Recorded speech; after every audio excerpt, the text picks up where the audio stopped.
Hello, magandang umaga po, good morning. Pasensya na po kayo kung madalang na po akong mag-upload ng video dito sa aking account. Bago po ang lahat, ako'y nagpapasalamat kahit po sa hindi ko pagpo-post ng video, meron pa rin nanonood sa aking mga vlog, sa mga nakaraang kong video. Ako po ito sa puso nagpapasalamat sa inyo, sa inyong walang sawang suporta. Binabalita ko po, malungkot ko pong ibinabalita sa inyo, kaya po hindi ako nakakapag-video. Dahil na pong nagkasakit po ang aking misis. Medyo malubha po yung sakit niya, kaya ako po'y nalulungkot. Sana malampasan ko itong pagsubok na ito. Sana sa tulong ng Poong May Kapal, sana po malampasan ko ang trials na ito. Ngayon po, nandito ako sa aking munting bukirin. Ngayon na ako nagbumisita, almost a month na.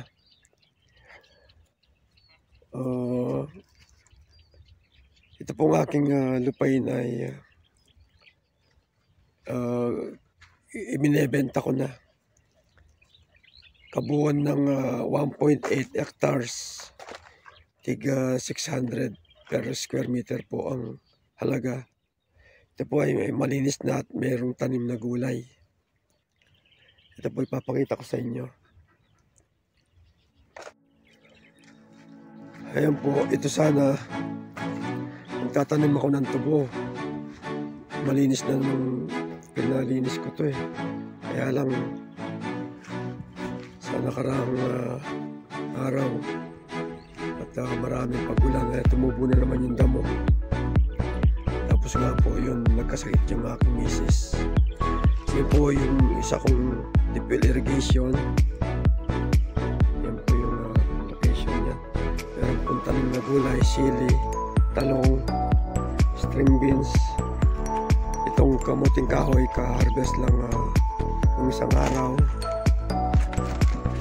Tapos po, yung aking mga mangga, yun mandarong nasa isang kubo. Sa isang kubo, meron pa akong isang deep well irrigation doon na meron maliit na swimming pool. Namumuha na po yung aking mangga, ka-harvest ko lang. Tapos itong mga nandito, apat yata yung nandito. Yung nandun na, kung hindi ako magkamali, 14 pieces.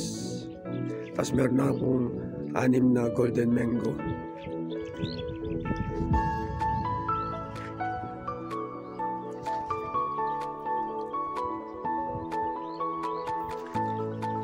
Ayan po.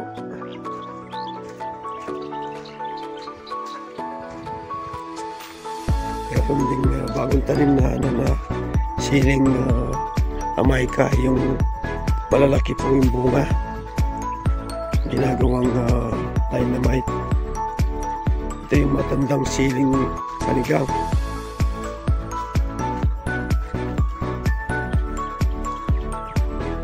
Itong mga sitaw na pabayaan na rin.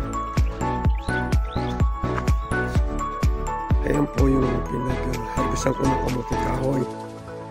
Yung kanina, yung malinis, yun ang medyo malapad.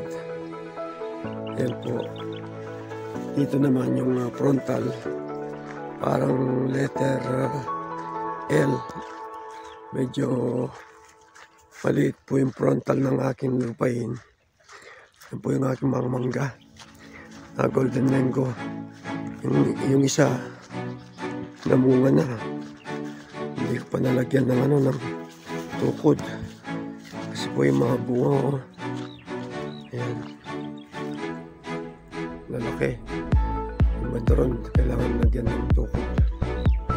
Yan po yung mga golden mango, 6 na piraso yan. Tapos meron din akong isang palok, sweet tamarind. Yung aking mangga ay ang variety ay Gimaras. Ayan po. may buong pa sa ilalim. Isa dun. Meron akong miracle fruit, may buhay.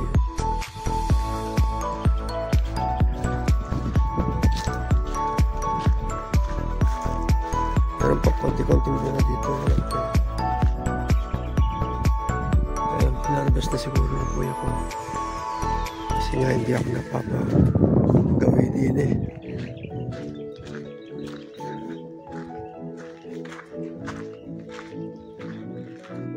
Ito po yung aking swimming pool. Tapos meron akong isang deep well irrigation dito. Ayan. May santol, may kamyas, may kaimito, may nyog. Ayan po.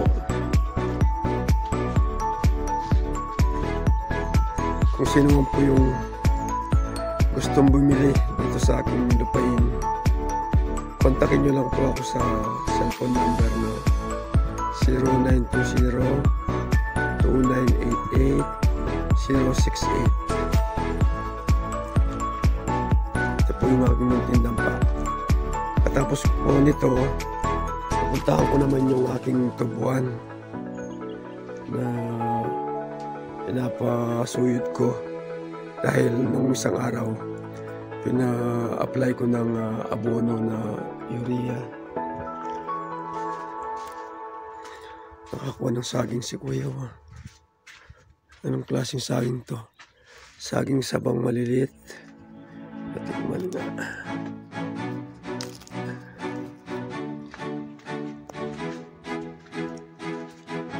Ganito po yung abonong ginamit ko sa aking tubuan.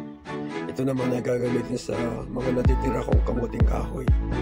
Sabi kay Kuya, yung nabuhay, nag-survive sa init ng panahon, kako applyin mo ng abono.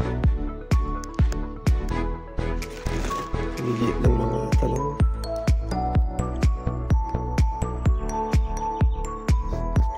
Ito po yung daan papasok dito sa aking lupa.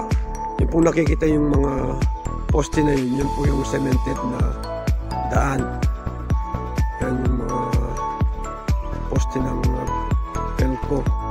Yan po yung daan ko. Bali, pangatlo pong lote sa akin. Yung unang lote doon, natubuan, yun po ay sa akin. Katapos, pangalawa sa pamangkin ko. At saka ito sa pamangkin ko rin. So, ito po yung sa akin.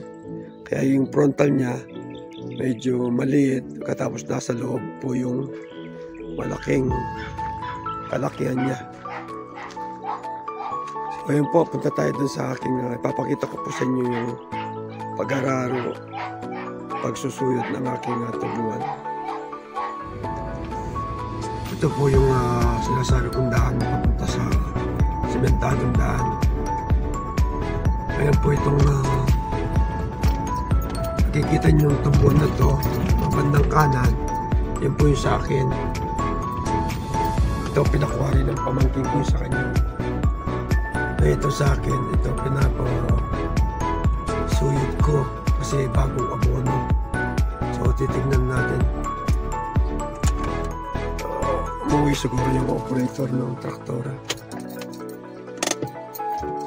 Tignan natin.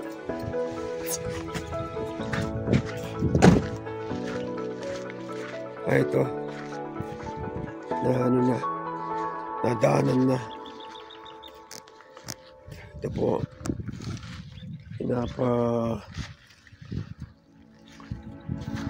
para buma ano ng kaunti yung damo, napigilan ng kaunti yung pagdami ng damo kasi ang daming ano. Kita niyo po medyo madilaw-dilaw kasi sa tindi ng init. Buti po nag-survive siya. So ito, ina-apply ko na ng abono. So mamaya po ipagpapatuloy itong pagsusuyod sa akin tubuan. Ayan po, ang daming damo. Kaya pinapaano ko, ayan, pagkaroon ng damo. Ayan po yung daanan, sementado. doon sa dulo. Ito po ay maabot ng 2 hektarya itong aking lupain na ito na may tanim na tubo.